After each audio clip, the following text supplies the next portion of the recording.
সুব্রত নন্দী, ওর বাড়ি হলো রাজনগর না? কী সমস্যা হতো তোমার বলো তো, একদম পুরো খুলে বলো আমাদেরকে। পায়ে মাসল ব্যথা করতো। কোন কোন মাসেল দেখাও। তো আচ্ছা, এটা কাপ মাসেলে ব্যথা করতো দুটো পায়ে। হ্যাঁ, দুটো পায়ে। আচ্ছা, তারপর?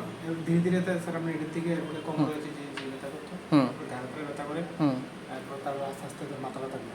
তারপর তারপর প্রেশার টেশার বেড়ে যেত। প্রেশার বেড়ে যেত। তারপর স্যার কয়েকবার হসপিটালে ভর্তি হয়েছি। হসপিটালে ভর্তি হয়েছে এটার জন্য? হ্যাঁ, কতবার ভর্তি হয়েছে? 6বার। তো এই 6 বছর ডাক্তার তো দেখিয়েছো অনেক জায়গায়, দেখানোর পরে? দেখাচ্ছি আর ওই তো ওষুধ দিছে, এবং এক সপ্তাহ 15 দিন খাইলাম, ভালো। এরপর আবার যে আচ্ছা, তোমার যখন পায়ে ব্যথা শুরু হতো কেমন ব্যথা, পায়ের মাংসপেশিতে কেমন ব্যথা হতো?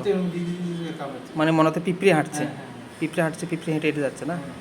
আচ্ছা, তো এটা ব্যথা হওয়ার পর আর কি হতো? কী হতো তুমি বলো, খুলে বলো, তাহলে আমি ট্রিটমেন্টটা সুন্দরভাবে করতে পারবো। আর কি এর থেকে তো কইলাম মাথা ব্যথা ঘুরাই, তো মাথা ঘুরায় তুমি হসপিটালে কেন অ্যাডমিট হবে সেটাই জানতে চাইছি আমি। কী হবে হতো তুমি সেটা বলো, খুলে বলো। তুমি তোমার এক্সপিরিয়েন্সটা বলতে পারছো না? কিন্তু মাথাটা যখন ঘুরে থাকে তখন তো আর মনে পড়ে না,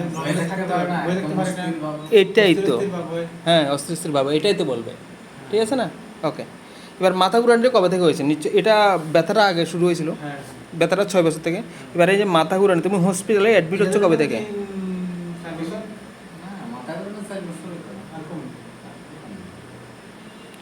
ঠিক আছে, ওকে।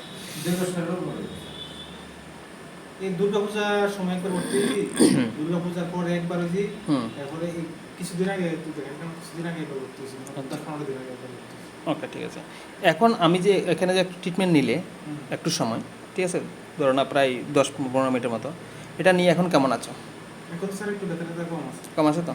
ওকে, ঠিক আছে।